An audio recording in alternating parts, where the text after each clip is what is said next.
नमस्कार, आप देख रहे हैं इंडिया न्यूज। आपके साथ हूं मैं खुशबू मनोरमा मिश्रा। बुलेटिन की शुरुआत करते हैं अहम जानकारी के साथ जो नेपाल से आ रही है सामने। राष्ट्रपति का आज देश के नाम संबोधन होगा। जी हां, आज राष्ट्रपति रामचंद्र पौडेल का राष्ट्र के नाम संबोधन होगा। नेपाल में सेना और आपको बता दें जेन जी के बीच बातचीत जारी है। सेना के मुख्यालय में दूसरे दौर की बैठक हो रही है। तो आपको अहम जानकारी दे रहे हैं, नेपाल में जो स्थितियां लगातार बदल रही हैं, अब उसके बीच में ये जानकारी भी सामने आ रही है जहां कहा यह जा रहा है कि जो कर्फ्यू है वो तो चल ही रहा है, लेकिन राष्ट्रपति का आज संबोधन होगा। क्या कुछ कहेंगे ये सुनना महत्वपूर्ण है। और आपको बता दें कि जो स्थिति है वो कंट्रोल में जरूर है, लेकिन अभी भी एहतियातन राजधानी और उससे सटे इलाकों में जो कर्फ्यू है वो लगातार जारी रखा गया है। और इस बीच आपको बता दें कि अंतरिम सरकार बनाने की कोशिशें भी तेज हो गई हैं, लेकिन अहम जानकारी ये भी कि आर्मी हेडक्वार्टर में से लेकर जेन जी और अफसरों के बीच दूसरे दौर की बातचीत सुबह 10:30 बजे से शुरू हो गई है और राष्ट्रपति रामचंद्र पौडेल का संबोधन भी होगा। क्या कहेंगे ये सुनना महत्वपूर्ण है। लेकिन इस बीच आपको ये भी बता दें कि जो हिंसा हुई है उसमें कहीं ना कहीं लोगों की जान भी जा रही है, लोग घायल भी हुए हैं। जो अस्पताल हैं वहां पर मरीजों की संख्या काफ़ी ज़्यादा हो चुकी है, तो जो हालात है वो काफ़ी ज़्यादा ख़राब है। लेकिन नाम एक सुशीला कार्की का भी आया है, जिनके लिए कहा जाता है कि भ्रष्टाचार विरोधी ये शख्सियत है और अंतरिम सरकार में जो बड़ी जिम्मेदारी है वो इन्हें सबसे अहम जिम्मेदारी इनको मिल सकती है। अंतरिम पीएम बन सकती हैं सुशीला कार्की, ये जानकारी भी सामने आ रही है। और देखिए, चूंकि कहीं ना कहीं जो नेपाल की पहली महिला चीफ जस्टिस रह चुकी हैं सुशीला कार्की, जिनका अंतरिम पीएम बनना बताया जा रहा है कि जो जेन जी है और काठमांडू के मेयर बालन शाह का समर्थन है इनको।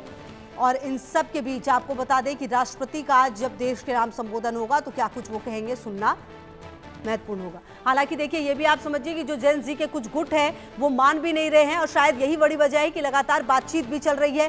कोशिश और कवायद यही है कि जो ये पूरा ग्रुप है वो समझे, क्योंकि और जो युवा पीएम चाहते हैं, जो ये जेन जी है वो युवा पीएम चाहती है। क्योंकि देखिए, ये पूरा मामला ही शुरुआत में इसीलिए हुआ था क्योंकि सरकार ने 4 सितंबर को फेसबुक, एक्स, यूट्यूब समेत 20 से ज्यादा साइट ब्लॉक कर दी थी और 8 सितंबर को सोशल मीडिया बैन, राजनीतिक अस्थिरता और भ्रष्टाचार के खिलाफ हजारों युवा सड़कों पर उतरे थे। तो अब कहीं ना कहीं देखना ये होगा कि जो ये नेपाल में सेना है, क्योंकि देखिए सेना की बात जो है ये जेन जी जरूर सुन रही है, पुलिस की बात नहीं सुन रही, क्योंकि उनको लगता है कि वो सरकार की बातें करते हैं। लेकिन जो सेना है उसकी बात सुनते हुए, जो आप समझिए एक तरह से एक बहुत बड़ा वर्ग है युवाओं का जो उनको सुना है उन्होंने सेना को, तो अब उन्हीं सेना और जेन जी के बीच बातचीत हो रही है। लेकिन एक गुट ऐसा भी है जो कि सुशीला कार्की के नाम पर नहीं मान रहा, तो शायद उन्हें ही मनाने की कोशिश है। हालांकि इस बीच राष्ट्रपति रामचंद्र पौडेल का राष्ट्र के नाम संबोधन भी होगा। क्या कुछ कहेंगे ये सुनना बेहद महत्वपूर्ण है। और आपको बता दें कि अहम यही है कि अभी क्या स्थिति अगर आप समझें तो काठमांडू में कर्फ्यू है, पूरे देश में सेना का नियंत्रण है, पीएम ओली का इस्तीफा हो चुका है, सेना ने आंदोलनकारियों को प्रतिनिधिमंडल बनाने को कहा है। आगे क्या होगा अगर आप ये भी समझें तो राष्ट्रपति बहुमत वाली पार्टी को सरकार बनाने के लिए बुलाएंगे, बहुमत ना मिले तो नए चुनाव होंगे। और आशीष शाही हमारे सहयोगी ज्यादा जानकारी के लिए इसी खबर पर हमारे साथ। आशीष, क्या जानकारी मिल पा रही है, क्योंकि कहा यह जा रहा है कि सुशीला कार्की के नाम पर जो जेन जी का एक बड़ा वर्ग है वो नहीं मान रहा है, उन्हें मनाने की कवायद चल रही है। और दूसरी तरफ ये भी कि आज नेपाल में राष्ट्रपति भी संबोधित करेंगे, कितने बजे संबोधन होगा, क्या कुछ खास हो सकता है इस संबोधन में?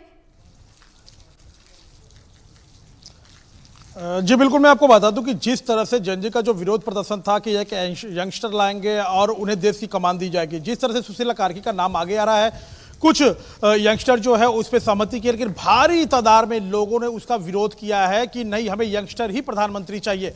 तो उस पर अभी चर्चा चल रही है। सेना प्रमुख आज जेन जी के दोनों गुटों के साथ मुलाकात करेंगे, उनसे चर्चा करेंगे। और वहीं पर सुशीला कार्की ने भी देशवासियों से यानी नेपाल वासियों से कहा कि सारे नेपाली एकजुट हों, हमें एकजुट होकर समर्थन करना चाहिए, देश का, हमें देश हित के बारे में सोचना चाहिए। तमाम सारी ऐसी चीजें हो रही हैं। फिलहाल कर्फ्यू लगा हुआ है और त्रिभुवन एयरपोर्ट यानी कि जो त्रिभुवन एयरपोर्ट काठमांडू का, उसे खोल दिया गया है। इंटरनेशनल फ्लाइटें चालू हो गई हैं और कुछ ही देर में डोमेस्टिक फ्लाइटें भी चालू होने की संभावना है। आज राष्ट्रपति भी संबोधित करेंगे पूरे देशवासियों को, लेकिन जिस तरह से एक वर्चुअल मीटिंग कल हुआ था जिसमें 6000 जेएनजी के लोग जुड़े थे, जिसमें एक भारी तादाद में सुशीला कार्की के नाम पे भी विरोध आ रहा है, एक चिंता का विषय सेना प्रमुख के लिए भी बना हुआ है नेपाल में। ठीक है, आप रहिए आशीष हमारे साथ। इसी बीच अपने दर्शकों को एक जानकारी ये भी दे दे कि नेपाल में आपातकाल की घोषणा की तैयारी है। यह अहम जानकारी आ रही है, नेपाल में आपातकाल की घोषणा हो सकती है। तो देखिए, एक तरफ राष्ट्रपति का संबोधन होना है, लेकिन दूसरी तरफ नेपाल में आपातकाल की घोषणा भी हो सकती है। आशीष, ये जानकारी भी सामने आ रही है कि नेपाल में आपातकाल की घोषणा की तैयारी है। क्या जानकारी आपके पास इस पूरे मामले में? जी बिल्कुल, सूत्रों की माने तो आपातकाल की घोषणा जल्द हो सकती है, लेकिन जिस तरह से राष्ट्रपति का संबोधन भी बाकी है तो तमाम सारे उथल पुथल से पूरा नेपाल जूझ रहा है। कहीं कुछ सुनाई दे रहा है, जैसे यंगस्टर का कोई सुशीला कार्की के नाम पे बोल रहे हैं कि नहीं बनना चाहिए, कई बोल रहे अगर मुझे यंगस्टर ही प्रधानमंत्री चाहिए, जिसके लिए हम लोग इतना धरना प्रदर्शन किए हैं, इतनी तोड़फोड़ किए हैं, हमें यंगस्टर चाहिए जो हमारे बारे में सोचे, जो नेपाल के युवाओं के बारे में यंगस्टर सोच सकता है, भ्रष्टाचार मुक्त हो, रोजगार मिले। नेपाल के जो यंगस्टर वो चाहते हैं कि हम पढ़ लिख के अपने ही देश में नौकरी किए, लेकिन 70% ऐसे युवा हैं जो पढ़ने लिखने के बाद विदेशों में जाते हैं, नौकरियां करते हैं। तो जो भारी विरोध प्रदर्शन इस समय चल रहा है कि सिर्फ और यंगस्टर ही एक प्रधानमंत्री हमारे नेपाल में होना चाहिए। ठीक है, यंगस्टर ही प्रधानमंत्री होना चाहिए, ये मांग भी की जा रही है। ठीक है आशीष, आप रहिए। इसी बीच अपने दर्शकों को एक और जानकारी दे दे, नेपाल से जुड़ी हुई सामने आ रही है। जेएनजी के 2 गुटों से मिल रहे हैं सेना प्रमुख, ये जानकारी भी सामने आ रही है और दोनों गुटों से मिलकर बातचीत करने की कोशिश और कवायद की जा रही है।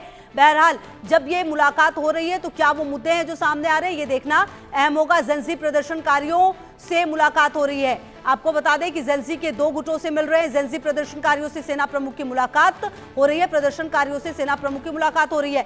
बिल्कुल आशीष, इस बारे में आप बता भी रहे थे कि सेना प्रमुख की मुलाकात हो रही है दोनों ही गुटों से। दोनों गुटों की क्या एक ही मांगे हैं या दोनों गुट अलग अलग तरीके की मांग के साथ सामने आए हैं आशीष?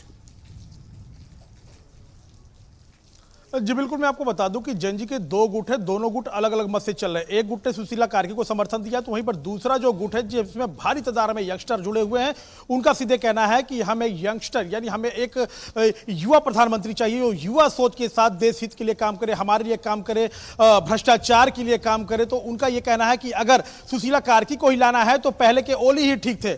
यानी तमाम सारी ऐसी बातें आ रही है, तमाम उथल पुथल चल रहा है जो नेपाल की चिंता की एक विषय बनी हुई है।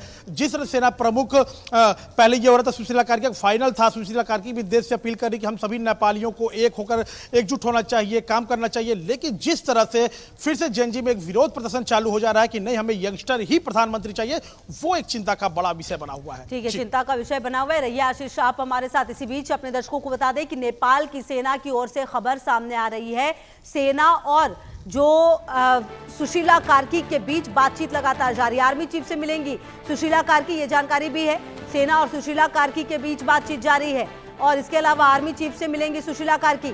आशीष, इस बारे में क्या जानकारी कि आर्मी चीफ से भी मुलाकात कर सकती है सुशीला कार्की, जबकि उनके नाम को लेकर जो कंफ्यूजन है थोड़ा सा बना हुआ है अभी, लेकिन इस बीच उनकी और सेना की भी बातचीत हो रही है, सुशीला कार्की और सेना की। जी बिल्कुल, मैं आपको बता दूं कि सुशीला कार्की आज मुलाकात करेंगे सेना प्रमुख से और सेना प्रमुख उनसे पहले यंगस्टर यानी कि जेएनजी के दोनों गुटों से मुलाकात करेंगे, दोनों गुटों से बातचीत करेंगे। उसके बाद सुशीला कार्की से भी मुलाकात करेंगे और उनसे चर्चा करेंगे। लेकिन सबसे बड़ा जो एक सरदर्द बना हुआ है सेना प्रमुख का भी कि दोनों गुटों को कैसे एक किया जाए, कैसे इनकी सहमति एक की जाए, कैसे इनके सोच को बदला जाए, क्योंकि जिस तरह से नेपाल जला है हमारे साथ लगातार रहेगी नजर। शुक्रिया आशीष इन तमाम